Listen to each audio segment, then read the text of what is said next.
혹시 요즘 뉴스를 보시면서 답답하고 화가 날 때가 많지 않으신가요? 높은 자리에 있는 사람들은 국민들의 고통스러운 목소리는 듣지 않고 자기들끼리만 모여 탁상공론하며 서로 삿대질하는 모습에 깊은 한숨이 나올 때가 있습니다.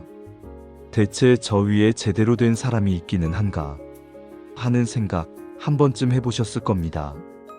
그런데 만약 지금으로부터 무려 1800년 전 고구려 시대에 한 위대한 왕이 이 모든 문제의 해답을 보여주었다면 믿으시겠습니까? 수도에 즐비한 수많은 귀족과 번쩍이는 관복을 입은 관료들을 모두 제쳐두고 저 멀리 시골 구석 압록강 변에서 이름조차 알려지지 않았던 한 무명의 선비를 나라의 최고 책임자로 발탁하는 엄청난 결단을 내렸다면 말입니다. 안녕하세요. 인생의 지혜를 100세까지 쏙쏙 언제나 유익한 정보를 전해드리는 백세 쏙쏙입니다. 오늘은 교과서에서는 단 몇 줄로만 배웠던 하지만 그 어떤 드라마보다 더 극적인 이야기, 고구려의 9번째 왕 고국천왕의 위대한 결단과 밭갈던 현자 을파소의 등용, 그리고 굶주린 백성을 구원한 우리 역사상 최초의 복지정책 진대법의 탄생 비화를 우리나라 현존 최고의 역사서 삼국사기의 실제 기록을 살펴보며 깊이 있게 파헤쳐 보겠습니다. 이야기는 서기 179년 고구려의 9번째 왕 고국천왕이 왕위에 오른 직후의 혼란스러운 시대에서 시작됩니다. 고국천왕은 이름이 남무이고 신대왕 백고의 둘째 아들이다. 왕은 신장이 구척으로 자태와 용모가 씩씩하고 뛰어나며 힘은 솥을 들만하였고 일을 처리함에 있어서는 두루 청취하여 결단하였고 관대함과 엄격함에 있어서는 중용을 지켰다. 고국천왕이 물려받은 고구려는 결코 평화로운 나라가 아니었습니다. 후한이 호시탐탐 고구려의 영토를 넘보며 국경을 위협하고 있었습니다. 6년에 한해 요동태수가 군대를 일으켜 우리를 쳤다. 왕이 왕자 개수를 보내 적을 막았으나 이기지 못하였다. 왕이 친히 정예 기병을 거느리고 가서 한해 군대와 좌원에서 싸워서 이겼는데 베어버린 적군의 머리가 산처럼 쌓였다.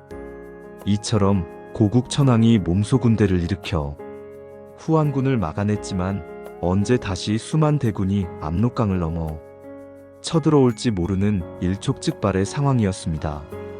동시에 내환도 있었습니다. 바로 고국천왕의 왕후인 우시왕후의 외척 세력의 국정 간섭이었습니다. 고국천왕은 이를 바로잡고자 하였습니다. 12년 가을 9월에 경도에 눈이 6척이나 내렸다. 중회대부인 패자 어비류, 평자인 좌가려 등은 모두 왕후의 친척으로서 나라의 권력을 장악하였는데 그 자제들이 모두 권세를 믿고 무례하고 거만하였으며 남의 자녀를 노략질하고 전택을 빼앗았으므로 나라 사람들이 원망하고 분통해하였다. 왕이 이를 듣고 화를 내며 그들을 죽이려 하니 좌가려 등이 사연나와 더불어 반란을 도모하였다. 고국천왕은 현재 고구려의 이러한 상황이 능력대로 관직이 주어지지 않고 혈연, 지연 등으로 이어진 부정부패한 세력이 부와 권력을 독점하였기 때문이라고 생각합니다.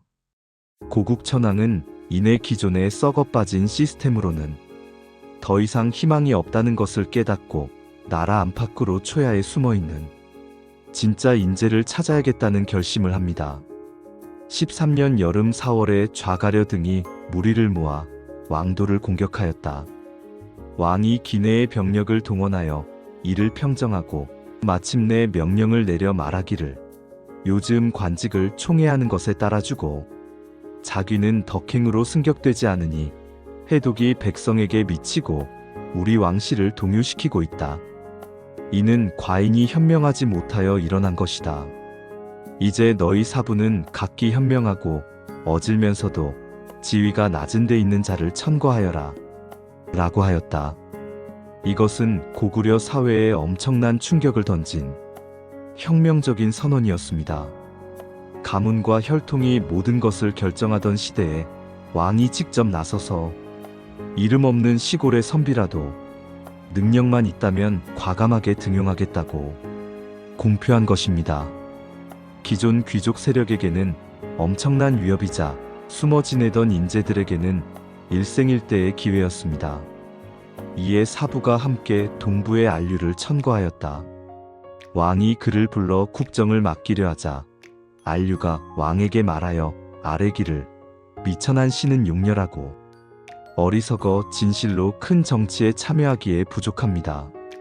서암록곡 좌물촌의 을파소라는 자는 유리왕 때의 대신인 을소의 손자인데 성질이 굳세고 의지가 강하며 지혜와 사려가 깊지만 세상에서 등용되지 못하고 힘써 농사지어 자급하고 있습니다.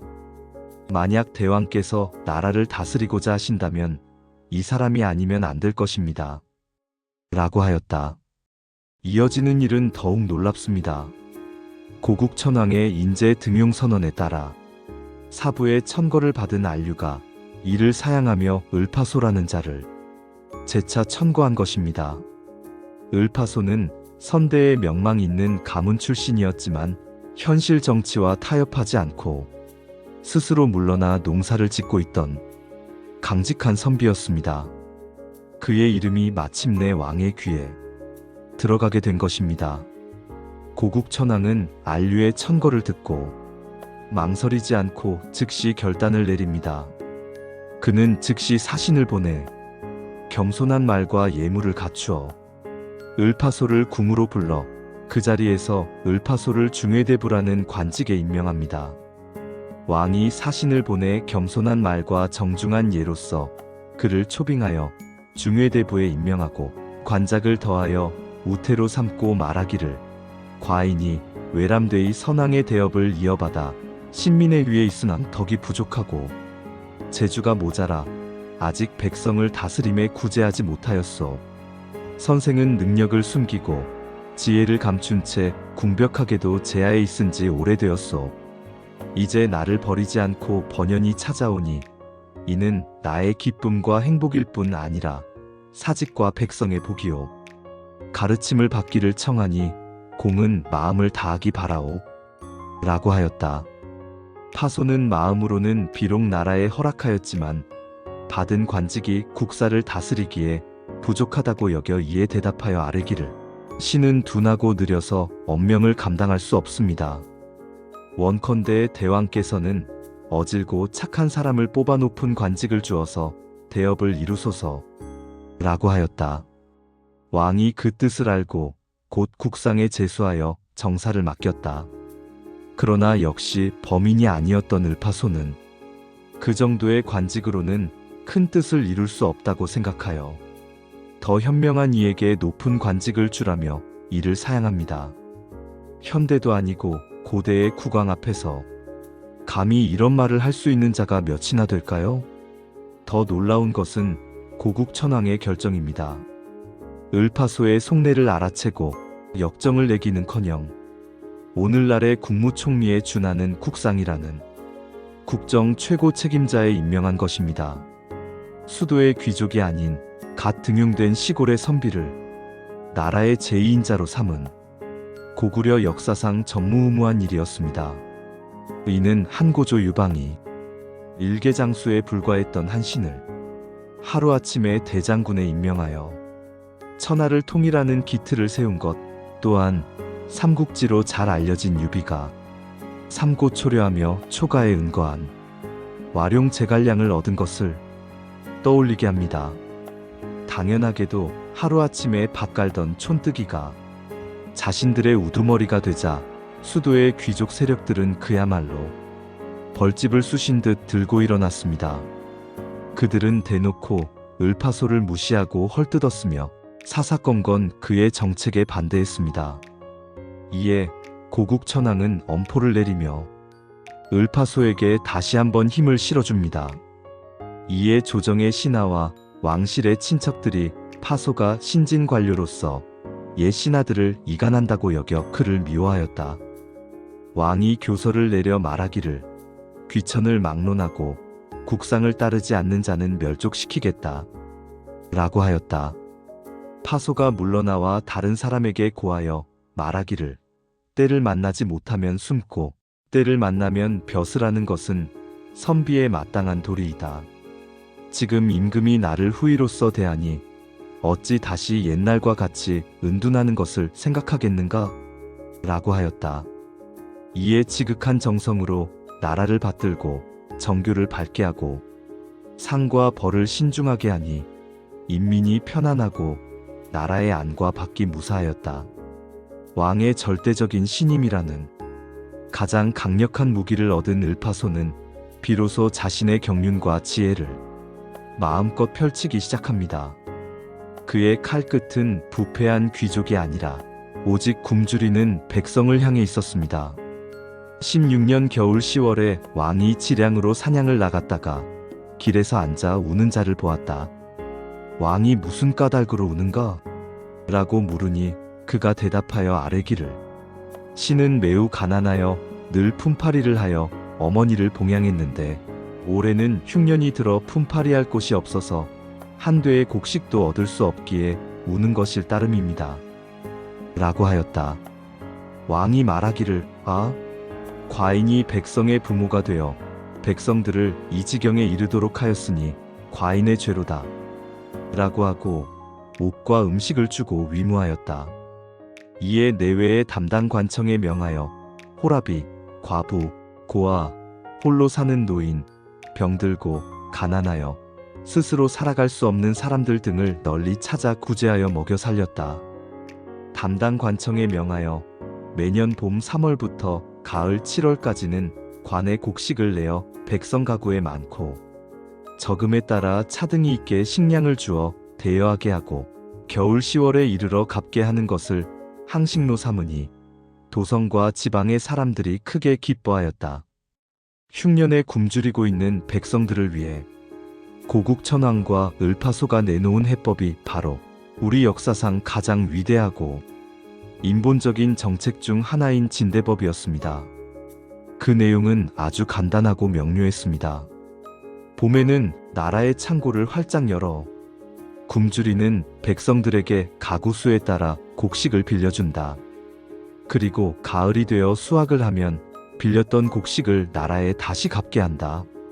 여러분, 이 진대법이 얼마나 위대한 법인지 아십니까? 이것은 단순히 굶는 사람에게 밥을 나눠주는 자선이 아니었습니다.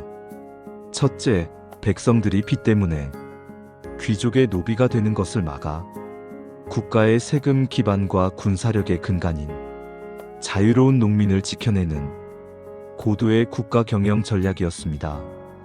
둘째, 이것은 가난을 개인의 책임으로 돌리지 않고 국가가 직접 나서서 백성의 최소한의 삶을 보장해준 최초의 사회 안전망이었습니다.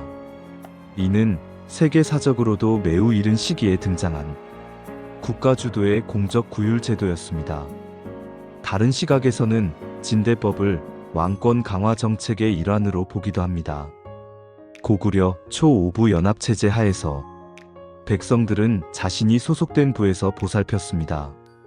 따라서 각 부의 백성들은 고구려 왕의 백성이면서도 소속된 부수장에게 예속된 존재이기도 했습니다. 그렇기에 각 부의 귀족 세력이 반란을 일으킬 때 백성들이 동원되기도 했던 것이지요. 진대법의 시행은 고구려 백성들이 모두 왕이 다스리고 보살피는 존재임을 확인시켜 줌으로써 왕의 예속된 존재로 만들고 하나의 고구려 백성으로 통합시키는 효과도 있었습니다. 고국천왕과 을파소의 이야기는 우리에게 많은 것을 가르쳐 줍니다. 고국천왕은 벼슬이나 가문이 아니라 오직 사람의 됨됨이와 능력을 볼 줄 아는 해안이 있었습니다. 을파소는 권력 앞에서 비굴하지 않고 오직 백성의 아픔과 눈물을 직시하는 용기가 있었습니다. 이 위대한 군주와 현명한 신하 두 사람의 기적 같은 만남이 혼란에 빠졌던 고구려를 다시 부강하게 만들고 수많은 백성들을 굶주림의 고통에서 구원해낸 것입니다. 오늘 우리는 1800년 전 고구려의 드넓은 벌판에서 펼쳐졌던 한 편의 감동적인 드라마를 함께 보았습니다. 진정한 리더십이란 화려한 말이 아니라 듣는 귀에서 나옵니다. 그리고 진정한 지혜란 높은 책상 앞이 아니라 고통받는 사람들의 삶의 현장 속에 있습니다. 고국천왕과 을파소의 이야기는 오늘날을 살아가는 우리에게 진정한 리더는 어떠해야 하는가, 나라는 무엇을 위해 존재해야 하는가에 대한 깊고 묵직한 울림을 줍니다. 을파소의 등용 당시 정확한 나이는 사료에서 전하고 있지 않지만 초야에 묻혀 세상이 알아주지 않은 인재였던 것으로 미루어 그가 상당한 연륜을 가진 노년의 현자였을 것으로 보고 있습니다. 당신의 진정한 전성기는 아직 오지 않았을지도 모릅니다. 평생 갈고 닦은 나만의 밭이 있다면 나이가 결코 문제가 되지는 않을 것입니다. 어쩌면 우리 주변에도 세상이 아직 알아보지 못한 수많은 을파소들이 자신의 자리에서 묵묵히 밭을 갈고 있을지도 모릅니다. 중요한 것은 그들의 가치를 알아보고 먼저 손 내밀어줄 고국천왕과 같은 열린 마음일 것입니다. 오늘 백세 쏙쏙이 준비한 지혜는 여기까지입니다. 우리 역사 속에 숨겨진 자랑스러운 리더십의 지혜가 오늘을 살아가는 여러분에게 작은 위로와 자부심이 되기를 바랍니다. 오늘 전해드린 이야기가 흥미롭고 유익하셨다면 아래쪽에 구독과 좋아요 버튼을 한 번씩 눌러주세요. 지금까지 백세 쏙쏙이었습니다. 감사합니다.